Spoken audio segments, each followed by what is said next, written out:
are you? Welcome back to my channel. So excited you're here because I am finally doing my September reading wrap-up. Took me long enough, right? Yeah, just it's hard to fit it in because I have so much else going on, and just the way things fell, just hard to figure out when to put the video out there. So, but I am finally doing it. And I actually read so many good books that I am having a hard time even figuring out which one is my favorite, which is a good thing. I actually ended up with 2 5-star reads, but then also I had a 4-star that was so good that I even debated putting it at 5-star. So anyways, whatever. I can't pick a favorite. There's no way. So they're in somewhat of an order, but not exactly in order. There's an order by star rating. Like, I'm going to start with my lowest star rating and go to the highest. Other than that, they're not really in an order exactly. Kind of, not really, you know. But we'll start with my lowest star rating. Some of them I'm not going to get into because I've already done a video because they're part of Halloween-a-thon, and on those I will let you know, and I'll link that video down below to where if you want to see the full review, you can get it. But yeah, let's get into it. First one is my 2-star, and that was the Pumpkin Spice Cafe. This one I showed in my week 1 Halloween-a-thon wrap-up. It'll be linked down below. This one was just a little bit disappointing. And the reason it was disappointing, I mean, it had Gilmore Girls vibes, which is the reason I picked it up. Love Gilmore Girls so much. Just the coziness, the autumnal atmosphere, the quirky characters, the banter back and forth between the main character and this guy in flannel. That's the whole reason I picked it up. That's why I wanted it, because I was craving that Luke and Lorelai banter, you know. The reason it didn't hit the way I wanted it to was because of the dialogue. It wasn't, the dialogue didn't work out. There's a lot of repetitive language. Nobody had their own tone of voice. Like, all the characters had the same tone of voice throughout the whole thing. Like, all of them did. None of them had their own unique tone. And yeah, it did not work the way I wanted it to, unfortunately. But if you want to see the whole review, I will link it down below. Next up, we have my 3-star, and that was Unmissing by Minka Kent. I read this one for a book club. Not my book club that I run, but another in-person book club that I accidentally joined. Somebody invited me to it, and next thing I know, I'm in a book club. But yeah, this lady is happily married, and one day she's home while her husband's on business and gets a knock at the door, and it's his ex-wife who's been missing for 10 years because she was abducted 10 years prior and presumed dead. And all of a sudden she shows up and is like, hey, I'm back, where's my husband? So yeah, she comes back and she's telling her story about her kidnapping and like all that's happened, you know, while she's in confinement. Merritt and Luca, who are the ones that are currently married, like Merritt is the current wife, they agree to help her get back on her feet. But things are just, they seem kind of suspicious, like particularly why hasn't she gone to the police, and all these, you know, secrets of course are coming out. Anyways, I was into it. Like, I definitely was into it. I was intrigued and very, it was definitely intriguing. It was a good premise, but unfortunately I was able to guess all the twists, which is one of the reasons why I veered off from thriller and went horror a few years back. But like I said, this is a book club that I'm in, and they're way more interested in thriller than horror. It's a thriller book club, so that's just what I got into. But anyways, I was able to guess all the twists. Like, I knew right away. I had it figured out. So that's why it's a 3-star for me. But I was still really into it and really interested, and it was still really fascinating. So, but anyways, still a 3-star. And that's really all I can say about my thoughts without giving anything away. So that's all I will say about it. Next up, this one was sent to me by the author, and it is Grays of Truth by Sharon Virts. This is my second book by this author, and I'll read you the back of it. This is a historical fiction, suspense, crime, mystery novel. In Reconstruction era Baltimore, members of the city's elite keep turning up dead. Below the polished surface of high society, there are illicit affairs, jilted lovers, financial hardships, and countless motives for murder. When Jane Grey Wharton's husband Ned dies unexpectedly while overnighting at his brother's home, Jane has no reason to question the circumstances of his death. But on a visit to the same house a few weeks later, both Jane and her daughter fall gravely ill, and Jane begins to suspect foul play. Though a trained chemist and former nurse, Jane is haunted by a history of delusion, loss, and institutionalization. As the unexpected and devastating deaths begin to multiply, Jane's grip on reality starts to slip. When a respected army officer falls terribly ill after visiting the Whartons' Baltimore home, Jane's greatest fears become all too real. The time has come to act, but who will believe her? And can she even trust her own mind? Inspired by true events involving one of Baltimore's most powerful families, The Grace of Truth is the story of one woman's quest for answers in her fight for redemption and to save the man she loves. Well, I devoured this book. Like, I could not put this book down. It was really good. So like I said, this is my second book by this author, and both times I have been blown away by the level of research she puts into it. I've actually met her and gotten insight into how she does her research and how she like writes her books, her whole writing process, and it's really interesting. I actually learned a lot from her. This one features complicated family dynamics, dark secrets, and scandals with themes of mental illness and power. I would be infuriated one minute, on the edge of my seat the next, and then later completely crushed. Like, this one took me on a roller coaster. Character development is on point. The protagonist is Jane, and she, I thought, was really well thought out. She definitely is struggling with her own demons. She has her own issues, but she never gave up in her search for the truth, which is what this book is about. The issue is, at the time that, like the time period this book was written, women were to be kind of seen, not heard. They weren't taken seriously. They didn't have a say in anything, so no one is listening to her. The men are just kind of like, no, shh, shh, like they're just kind of shushing her, you know what I mean? So she is dealing with that too, but it didn't stop her. Like, she just kept trying and kept pushing. So, but she was a really strong character. There were Edgar Allan Poe references that I really loved. Especially, there was a reference to my favorite Edgar Allan Poe story, and I'm not going to tell you which one it is because in case you read it, I don't want to spoil it. So you would just have to read to find out which one it is, because it would give it away if I told you which one. But Edgar Allan Poe is a big theme in this. What else I loved is the science and chemistry aspect of this, and it was explained in a way that wasn't overwhelming or wasn't confusing.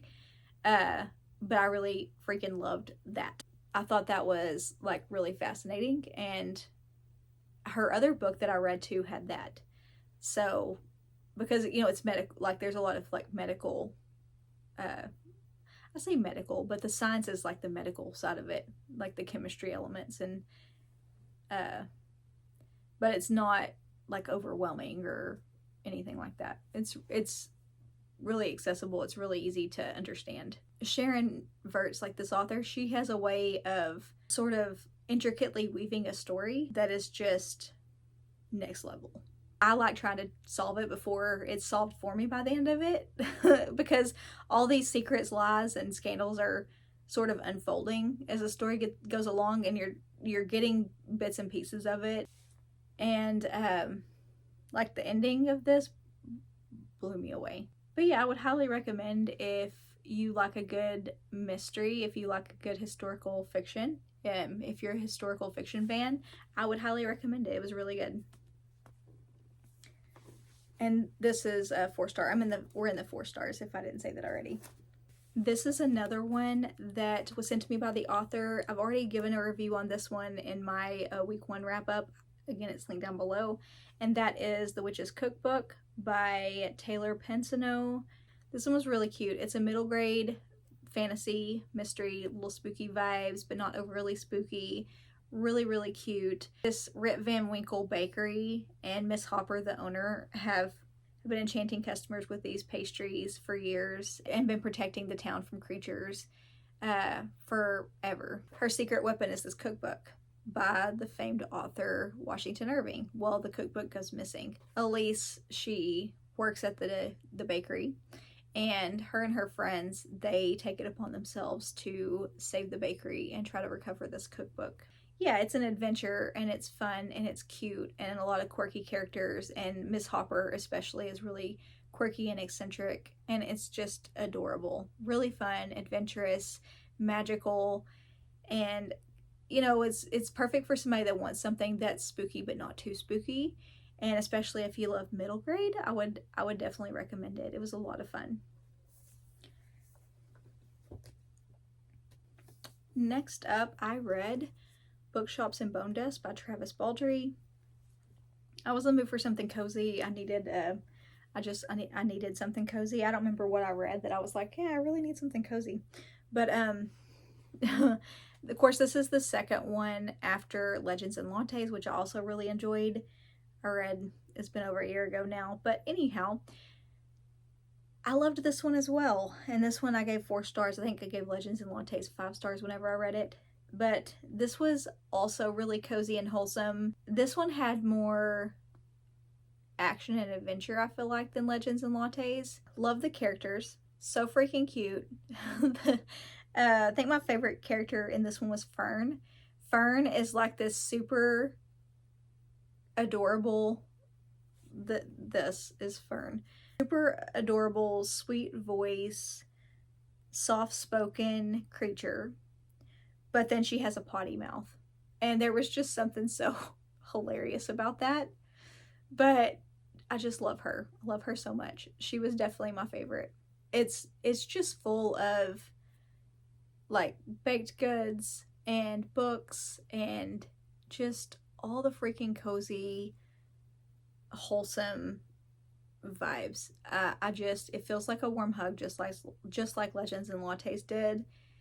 A little bit higher stakes, I feel like, than Legends and Lattes, but still, I mean, super cozy. It does feature the female friendship. It has the LGBTQ rep, and furry companion is there. Well, feathered companion.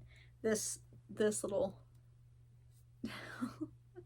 so freaking cute. And it kind of set up for a third book, so I think there must be a third book somewhere. I don't know if it's already been announced or whatever, but I think there's a setup for it. It didn't leave it on like a cliffhanger, but I feel like there's a setup for a third book. There were parts that were laugh out loud funny too.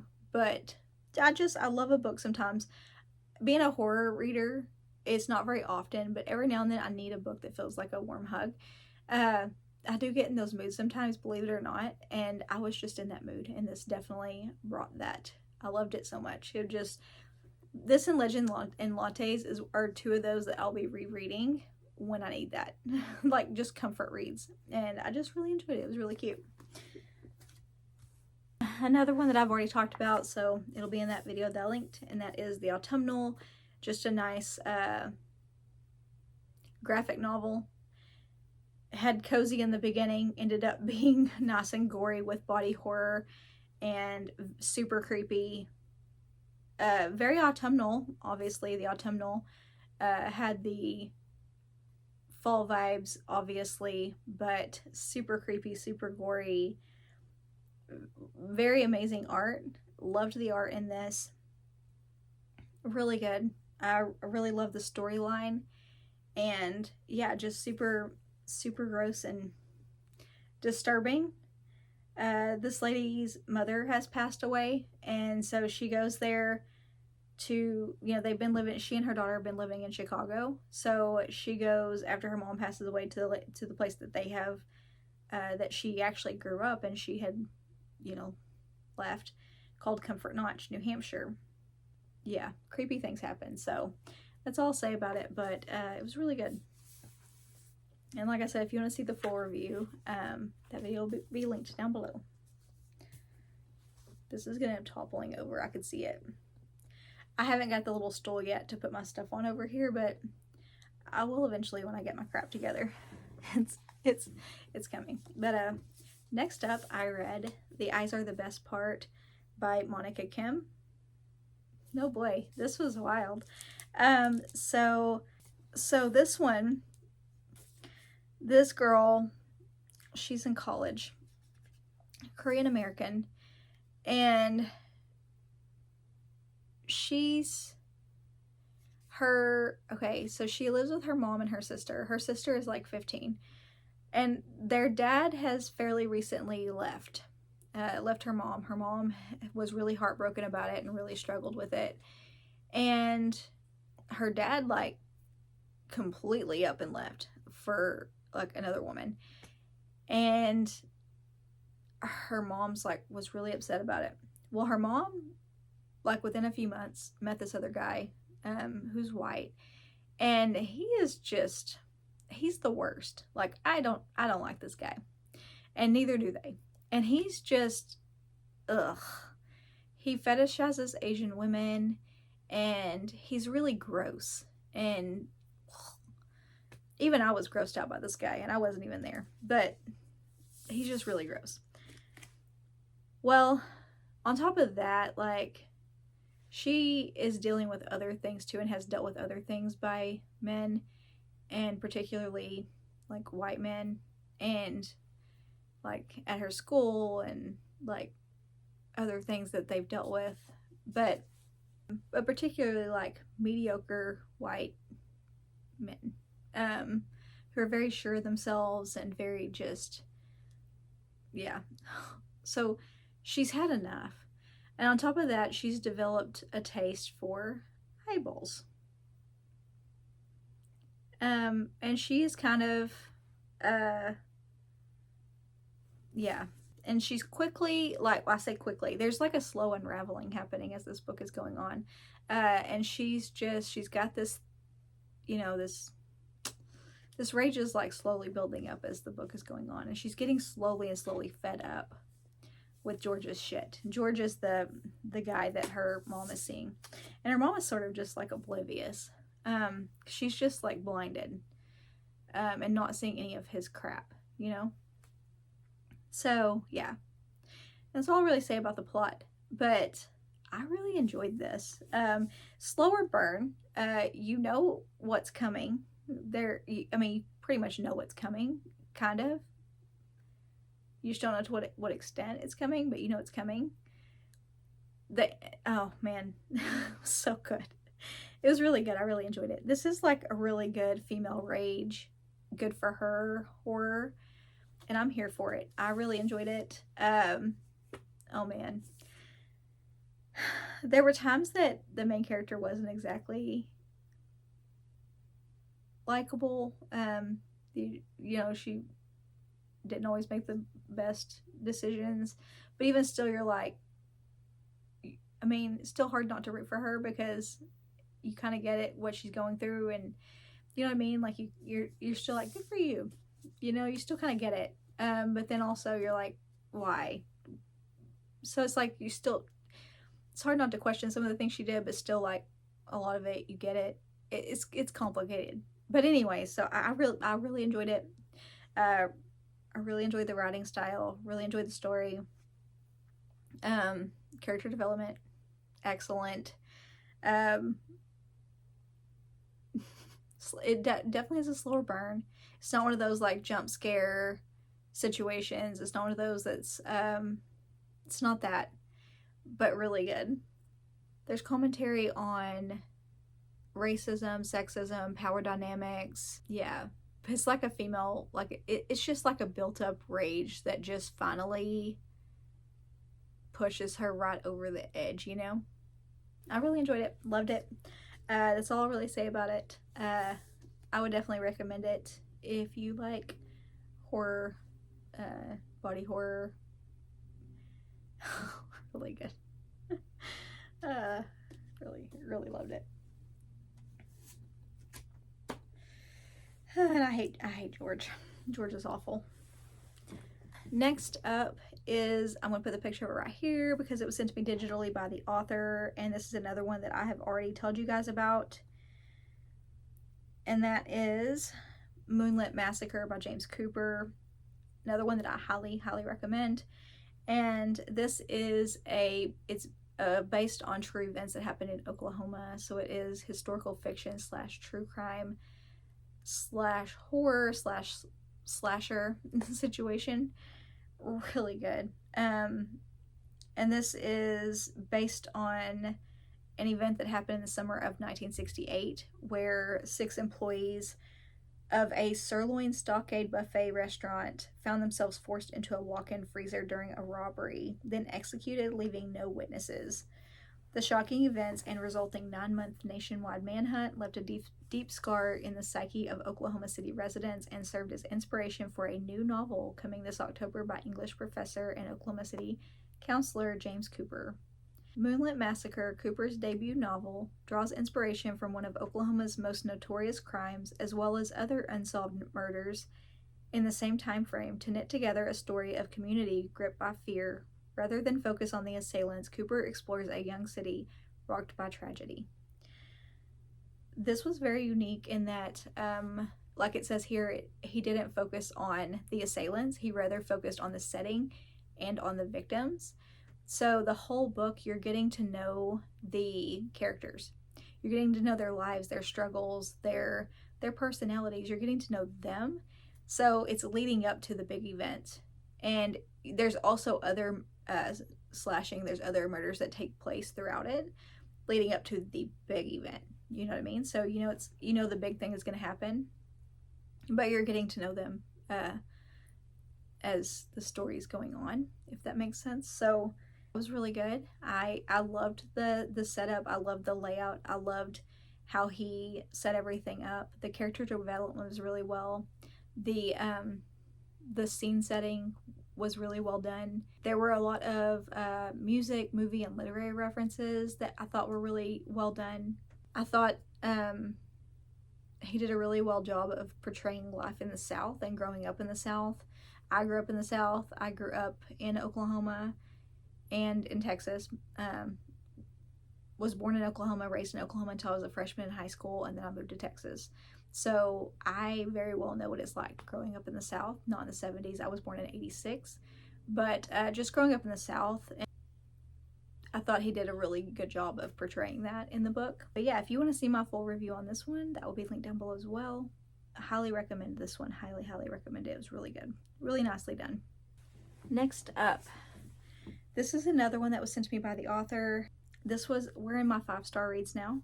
This is Pieces of You by Jessica Gomez. I'm going to read you the back of this one because I don't want to mess it up and I don't want to give too much away. So I'm just going to read you the back so I don't accidentally say things that aren't on the synopsis on this one. Nora Aberdeen has been a mess since her mother died. Once a promising young journalism student, she's dropped out of school and stopped taking care of herself. On a whim, she ventures out of her comfort zone to the deteriorating small town of Woodbridge, Pennsylvania, to meet a blonde date, where she is embarrassingly stood up. On her desolate trek back home, a visibly distressed and bloody young woman darts in front of her car, causing Nora to veer off the road. When Nora regains consciousness, the woman is gone. Nora's estranged uncle, a sheriff's deputy, comes calling with information about a growing list of young women turning up dead in Woodbridge, including the woman who caused Nora's accident, whose death has been, to Nora's shock, declared a suicide. His colleagues have written the women off as overdoses, but suspicious circumstances and the department's ineptitude point to something more nefarious. Nora finds renewed purpose as she dusts off old journalism skills to uncover the secrets of the missing women. When she discusses her connection to them, a strange motive unfurls. This is one that I read, back in September. So it's been probably 3 or 4 weeks ago now, and I'm still thinking about it. That's how good it was. I was hooked from the very beginning, and I could not put it down. It was really good, really well written. let me start by saying that it touches on grief, complicated family relationships, addiction, and female friendships. So those were the main themes of this. It's full of strong and intelligent female characters, which I love. And I also thought all the characters were really well developed. The plot was really well thought out, and it also had more meat to it than a typical thriller. It wasn't all suspense. There's a lot of heart to it as well, because Nora is getting to know her uncle. She hadn't seen him in years, and he's, she finds out that he's a police officer now, when he reaches out to her about the case. And so she's getting to know him again. She's dealing with her grief from losing her mother, and she and her uncle kind of start working together on the case. So it's more complex than a typical thriller. In my opinion, I usually have a hard time with thrillers. And in this situation, I actually really appreciated getting multiple points of view, and I thought it really helped with the plot, and I really liked that. There were lots and lots of heart-racing moments and edge of your seat moments, and there was actually a spot that gave me chills. Literal chills, which doesn't usually happen to me in thrillers. Like I said, I switched from thrillers a long time ago just because they weren't shocking me anymore, but for a thriller to actually give me chills, that's pretty rare. Yeah, I would definitely highly recommend this to anybody that enjoys thrillers. I really enjoyed it, obviously. I gave it 5 stars. And my final read was Unmasked by Paul Holes. This one is a true crime. You don't see me reading a lot of true crime. I hadn't read true crime in a long time. True crime is not something that I have read a lot of. I'm interested in it. It is fascinating. I like how, in the way that I like how to see like the behind the scenes of how people's minds work. You know what I mean? Like why. My curiosity is the why. Not so much of like, I don't so much get into like the details of that. It's more like the why. I want to know how people's brains work. That's more my fascination. You know what I mean? My fascination is like people's brains. That's more my curiosity with true crime. This is Paul Holes. He's actually the one that figured out the Golden State Killer finally, after years and years of being a cold case. And so this is his book, and he goes into a lot of true crime cases and his life actually, and he kind of goes back and forth with the Golden State Killer, but also his job in several different cold cases. But he got really into cold cases when other people just didn't care as much about them. They kind of just left them sitting and focused so much on cases that were happening right now. Whereas he was like, look at all these people that are not getting closure. And he really cared about, the families that weren't getting that closure. And he also goes into, what it did to his home life and what it did to his family and what it did to him, and how he obsessed over it and how he lost sleep over it and how he could not put it down. And even when he was told by his employer, stop, like, you need to focus on these current cases, like you're getting complaints from the lab, or you're getting complaints from these people because they don't want to deal with the cold cases right now. You're taking up their time with this. He still was locked in his office, locked the door, and was still like, no, I have to do this. He couldn't stop. He couldn't put them down. And it affected his home life, because instead of spending time with his family, he was messing with cold cases because he wanted to get closure for these families. I found this fascinating. I find him fascinating. He's an introvert. He's somebody that like is kind of shy. He doesn't, he wants to be behind the scenes, which is, it's very relatable. But I just found it fascinating how he was able to figure things out, and how technology has improved so much from the time he started working to now. And, like in the beginning, how hard it was to get a match, how hard it was to get DNA matches, how hard it was to figure out who killers were, and how it is now so much easier, and how they're able to figure out cold cases now that have been pending for so long, and why it's easier now to figure that out. Absolutely fascinating. Yeah, I really enjoyed it, and I just think he's amazing for being able to do what he does, and I really enjoyed this. It was really good. And the reason I'm reading, you'll see more true crime in the next couple weeks, the next couple months, just because I've read a lot in the past month, because I was asked to be on a podcast, and their focus is they're doing horror. It's a for October, they're focusing a lot on horror, but also they typically do true crime. They asked me to recommend true crime and horror, and I have read true crime, but it had been so long that I wanted to be able to have fresh in my brain. So some of the ones I'm reading are rereads, and some are new ones that I wanted to be able to recommend that I would actually know what the hell I was talking about. So on ones that I knew I enjoyed from the past, like years ago, I'm rereading them. The ones that I have rated 5 stars, I'm rereading them to where they're fresh on my brain. And then other ones that I've been recommended and that I've been meaning to read, I'm reading them now to where I could talk about them. So you will see some of these true crime because of that. So just so you know, if you're like, why the hell is Ashley reading so much true crime all of a sudden? Well, that would be why. Anyways, this was a 5-star. Really enjoy it. If you like true crime, I would highly recommend it. And I've read another 5-star recently that was really good. That's also a brand new one that just came out this year. And I'll be talking about that in my October wrap-up. I didn't read it for Halloween-a-thon, so I won't be talking about it in Halloween-a-thon. I'll be talking about it in my October wrap-up. So, anyhow, and I'll let you guys know when the podcast comes out if you're interested in listening to it.